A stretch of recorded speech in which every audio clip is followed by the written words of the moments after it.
Time now to go in depth, and this Monday we're going to take a look at an issue every sports parent and every athlete should be concerned about: concussions. Concussions are traumatic brain injuries that for an athlete can be a career ender, and for everyone they can be life-altering. This is video of the Pittsburgh Penguins playing last night without captain and star forward Sidney Crosby. Sid the Kid has been out since January following a huge concussion.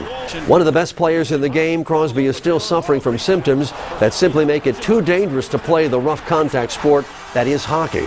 Right now the Penguins haven't said when to expect Crosby back. And here's a name you'll recognize. Former Gators quarterback Tim Tebow suffered a concussion the third game of his senior season at UF. Fortunately, Tebow came back to play that year, and as you know, currently playing for the Denver Broncos in the NFL. Now, sometimes after a concussion, a player decides to call it a career, and there is some concern that concussions can even be related to deaths. Bay News 9's Dr. Randy Schuck sat down with a sports medicine expert to look for some answers. Joining me now is Dr. Mark Hilgers. He's a sports medicine physician. Today we're going to talk about concussions or traumatic brain injuries. So, Dr. Hilgers, thank you for joining us today. Tell me a little bit about what a concussion is. A concussion is a traumatic-induced disruption of normal brain functions. This can happen through a direct blow to the head. That's what we see on TV. But it can also happen to a blow anywhere at the body, with the forceful impulse traveling to the brain and then causing the injury there. Yeah, what does that injury do to the brain? It disrupts normal function. That means the athlete, most of the time we deal with athletes, cannot function the way he was functioning before. What we found with detailed imaging studies is that the brain uses more area of the brain for the simple task. For example, to flip a page in the book, the brain uses a size, let's say, of a plum of brain area. In a concussed athlete, that is more the size of a grapefruit. So that shows that an athlete can function quite normal while still being concussed. But overall, there are certain limits that they can reach. Sure. Now, the CDC says that recently we're seeing a lot more of these concussions showing up, a 60% rise in student athletes. Any good reason for that? I see that as a good sign rather than a scary sign. It means that the awareness in the population, the awareness among coaches and athletes, has gone up significantly. We normally estimated that about 40% of high school football players annually have a concussion in the US. And this is just the reported number. Now, with the new numbers from the CDC, a 60% increase on top of that is significant for us because we can actually help those athletes to go back safely into their game.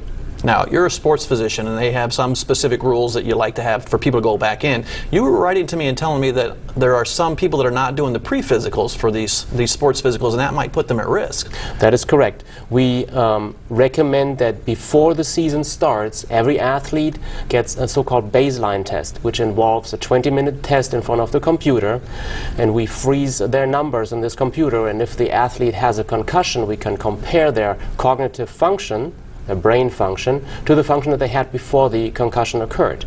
And until this post-concussion function equals the pre-concussion function, they're not ready to go back because they have a high risk for other injuries or even for death.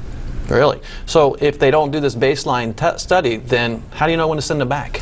This is an issue that we recently encountered where players were discouraged to take the baseline test because coaches and the athletes probably were afraid that it would delay their return to play time.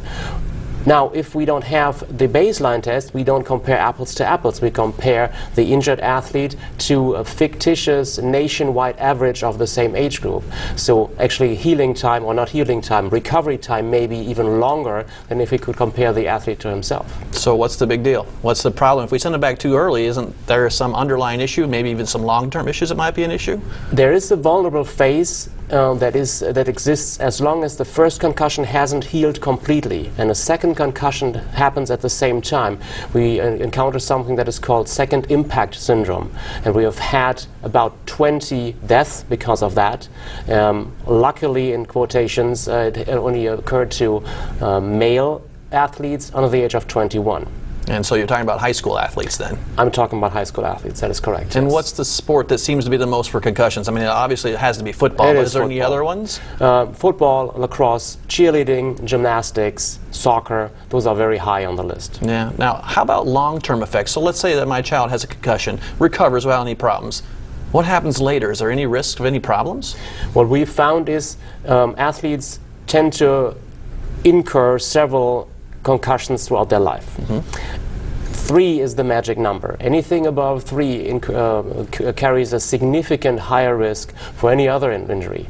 It carries a significant higher risk for mental illness, depression, earlier Alzheimer's, recovery from further injuries. So there's a number, and the number is 3. So the magic number is 3. So lifetime. 3 in lifetime. So what about these NFL athletes that are out there now walking around? Do you think they're having major issues afterwards? The numbers and the studies that I base my decisions on, they are primarily on NFL retirees, and that's how we know that the 3 is the magic number, and more than 3 is significantly adverse. Wow. So just for our watchers to understand, what are the symptoms of a concussion? Symptoms of a concussion are things that athletes complain about, which is mental fogginess. They say they go from high definition TV to regular TV. That's about what they describe. They have the typical nausea, vomiting. They have blurred vision. They can't sleep. They're highly emotional. Sometimes they sleep more or less. They have personality changes. Someone who is normally a very quiet person suddenly gets very aggressive, and vice versa. Those are the symptoms. Wow. The signs that we see are things that people can observe in an athlete. They appear confused. They don't really know what to do. They line up in the wrong huddle.